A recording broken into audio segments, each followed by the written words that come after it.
Fly stitch. Use 3 strands of number 741 here. Bring the needle up at one point. This creates a loop. Hold the loop with your finger. Don't pull it taut yet.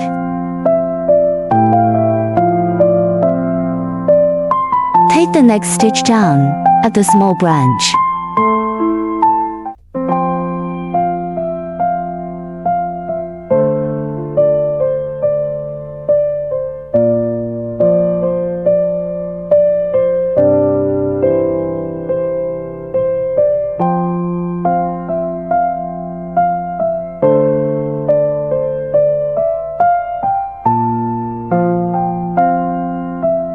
To end the fly stitch.